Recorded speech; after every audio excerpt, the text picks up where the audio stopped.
नमस्ते बच्चों। अभी तक महाभारत कथा के अंतर्गत हम लोग देवव्रत की कहानी, भीष्म प्रतिज्ञा, भीष्म और अम्बा की कहानी, विदुर की कहानी ये सब पढ़ चुके हैं। आज हम महाभारत के एक मुख्य पात्र कुंती के बारे में पढ़ेंगे बच्चों। आप सभी को पता है कि कुंती पांडवों की माँ थी और पांडु की पत्नी। तो चलिए पढ़ते हैं।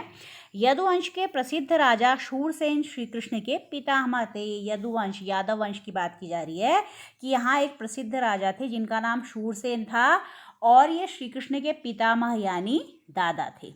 उनकी प्रथा नाम की एक कन्या थी, तो उनकी एक पुत्री हुई जिसका नाम बच्चों प्रथा था। उसके रूप और गुणों की कीर्ति दूर दूर तक फैली हुई थी। शूरसेन के फुफेरे भाई कुंती भोज के कोई संतान न थी। अब जो प्रथा थी बहुत सुंदर भी थी, साथ ही बहुत गुणवती भी थी, तो इसकी चर्चा बहुत दूर दूर तक फैली हुई थी। शूरसेन के एक फुफेरे भाई थे यानी बुआ के बेटे थे कुंती भोज जिनका नाम था। तो कुंती भोज की कोई भी संतान नहीं थी, तो शूरसेन ने उनसे कहा था कि मेरी जो भी पहली संतान होगी उसे मैं किसे दे दूंगा, तुम्हें दे दूंगा, यानी कुंती भोज को दे दूंगा। तो इस वचन के अनुसार शूरसेन ने प्रथा किसको दे दी, कुंती भोज को दे दी। और अब प्रथा किसकी पुत्री हो गई, कुंती भोज की। तो कुंती भोज की पुत्री होने के कारण ही प्रथा का नाम अब क्या पड़ गया, कुंती पड़ गया। तो प्रथा का नाम कुंती कैसे पड़ा कि शूरसेन ने अपनी पुत्री प्रथा को कुंती भोज को दे दिया था और अब कुंती भोज की पुत्री होने के कारण ही प्रथा का नाम कुंती पड़ गया। अच्छा, आगे देखिए बच्चों। एक बार क्या हुआ, कुंती के वहाँ ऋषि दुर्वासा पधारे। ऋषि दुर्वासा का नाम आपने सुना होगा बच्चों, अपने क्रोध के लिए प्रसिद्ध हैं। बहुत जल्दी इन्हें क्रोध आ जाता था और जब इन्हें गुस्सा आ जाता था किसी पर तो ये जल्दी से शाप दे देते। तो इसलिए लोग कोशिश करते थे, ये प्रयत्न करते थे कि ऋषि दुर्वासा को प्रसन्न ही रखा जाए। तो जब ऋषि दुर्वासा कुंती भोज के यहाँ आते हैं तो कुंती उनकी 1 वर्ष तक बहुत अच्छी तरह से सेवा टहल करती है। इस सेवा टहल से ऋषि दुर्वासा प्रसन्न हो जाते हैं और उसे कहते हैं, उसे एक वरदान देते हैं। कहते हैं कि तुम किसी भी देवता का यदि ध्यान करोगी तो वो देवता तुम्हारे सामने प्रकट होंगे और अपने ही समान एक तेजस्वी पुत्र तुम्हें वो दे देंगे। तो अब ऋषि दुर्वासा तो चले गए, तो कुंती ने ये जानने की कोशिश की कि ऋषि का ये जो वरदान है वो सही है या नहीं है।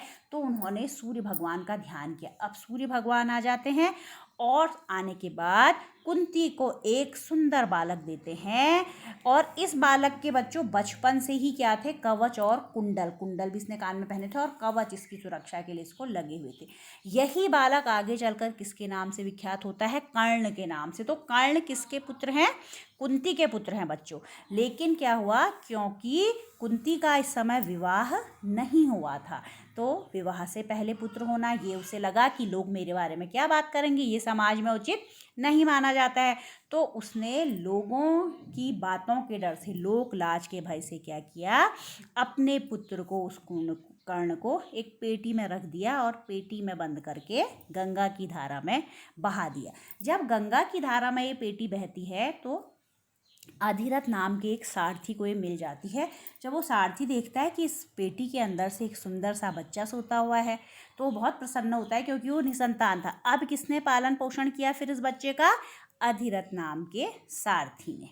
ठीक, तो सूर्य का पुत्र और कुंती का पुत्र जो एक कर्ण है, एक सारथी के घर में इसका पालन पोषण होने लगा।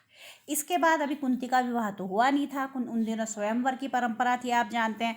तो जब कुंती विवाह के योग्य हुई तो कुंती भोज ने एक स्वयंवर रचा। स्वयंवर की बात हुई तो उसमें देश विदेश के अनेक राजकुमार आए और यहाँ पर कुंती ने अपने लिए किसको चुना, हस्तिनापुर के राजा पांडु को अपने लिए उन्होंने वर के रूप में चुना। तो इस तरह से कुंती अब ब्याह करके कहाँ आ जाती है, विवाह के पश्चात कहाँ आ जाती है, हस्तिनापुर में आ जाती है।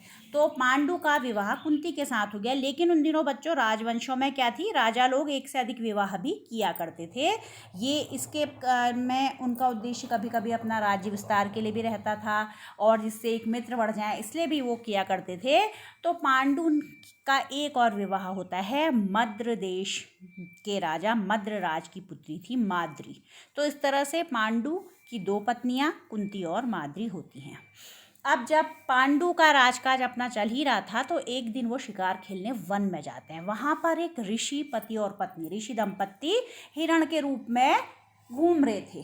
तो पांडु को तो ये पता नहीं था, पांडु उन्हें शिकार करने जाते हैं तो तीर से मार गिराते हैं। तो जब ये ऋषि मारे जाते हैं, मरते मरते पांडु को शाप दे देते हैं कि जिस तरह से तुमने, जब मैं अपनी पत्नी के साथ सुखपूर्वक घूम रहा था, जीवन व्यतीत कर रहा था, तुमने मुझे मारा, यदि तुम भी कभी अपनी पत्नी के साथ इस तरह से सुखपूर्वक जीवन व्यतीत करोगे तो तुम्हारी भी मृत्यु हो जाएगी और तुम इस सुख का भोग नहीं कर पाओगे, ये कह देते हैं। तो पांडु को तो पता नहीं था अब, लेकिन ये जब उन्हें शाप मिल जाता है तो वो बहुत दुखी हो जाते हैं, खिन्न हो जाते हैं और राज्य में वापस आते हैं। लेकिन अब वो क्या करते हैं, राजमहल में रहते नहीं हैं, राज्य का भार वो विदुर को और पितामह भीष्म को सौंप जाते हैं। उनसे कहते हैं कि अब आप राज्य संभालिए, और अपनी पत्नियों के साथ वो कहाँ चले जाते हैं, वन में चले जाते हैं, ब्रह्मचारी का सा जीवन व्यतीत करने लगते हैं। तो ऋषि के शाप के कारण क्या होता है, उनकी कोई संतान होती नहीं है। तो कुंती उन्हें बताती है कि मुझे दुर्वासा ऋषि ने ये वरदान दिया है कि मैं जिस भी किसी देवता का यदि ध्यान करना चाहूँ तो मेरे पास आ जाएंगे। तो क्या करती है कुंती, इसी तरह से वो देवताओं को बुलाकर 5 पांडवों का जन्म होता है। कुंती और माद्री 5 पांडवों को जन्म देते हैं। वन में ही इन पांडवों का जन्म होता है और वहीं तपस्वियों के साथ उनका पालन पोषण होने लगता है। इन पांडवों के नाम आप जानते हैं। कुंती के 3 पुत्र थे, युधिष्ठिर, भीम और अर्जुन, और माद्री के 2, नकुल और सहदेव। तो इस तरह से वो सभी लोग वन में रहने लगते हैं, पांडव बड़े होने लगते हैं। तो कुछ समय बाद एक दिन आनंद पूर्वक माद्री के साथ पांडु बैठे हुए थे, अपनी रानी माद्री के साथ राजा पांडु बैठे हुए थे। तो जब वो आनंद पूर्वक अपनी पत्नी के साथ बैठते हैं, इसी समय ऋषि का शाप क्या हो जाता है, फलीभूत हो जाता है। ऋषि ने कहा था यदि तुम भी आनंद पूर्वक कभी अपनी पत्नी के साथ बैठोगे तो उसी समय तुम्हारी मृत्यु हो जाएगी। तो राजा पांडु की ऋषि के शाप के कारण मृत्यु हो जाती है। अब माद्री सोचती है कि मेरे कारण राजा पांडु की मृत्यु हुई है, तो वो भी अपना शरीर त्याग देती है। तो इस तरह से अब कौन रह गए, कुंती और 5 पांडव। तो कुंती और 5 पांडवों को उस समय वन के ऋषि मुनि संभालते हैं और उन्हें कुछ समय पालन पोषण के पश्चात कहाँ दे देते हैं, हस्तिनापुर पितामह भीष्म के सुपुर्द कर देते हैं, उन्हें सौंप देते हैं। उस समय युधिष्ठिर भी छोटे ही थे, 16 वर्ष की उनकी उम्र थी। तो हस्तिनापुर में जब सबको पता लगता है कि वन में पांडु की मृत्यु हो गई तो सब लोग बहुत दुखी होते हैं। और पांडु किसके पोते थे, सत्यवती के पोते थे। तो वो भी सत्यवती जो कि शांतनु की पत्नी थी, ये भी बहुत दुखी हो जाती है और सत्यवती अपनी दोनों बहुओं विचित्रवीर्य की पत्नियों अंबिका और अंबालिका को लेकर वन को चली जाती हैं।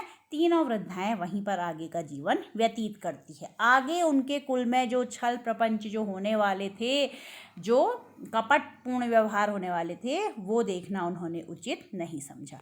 तो बच्चों, आज की कहानी में इतना ही। इससे संबंधित शब्दार्थ और प्रश्नों के उत्तर आप अभ्यास पुस्तिका में लिखेंगे।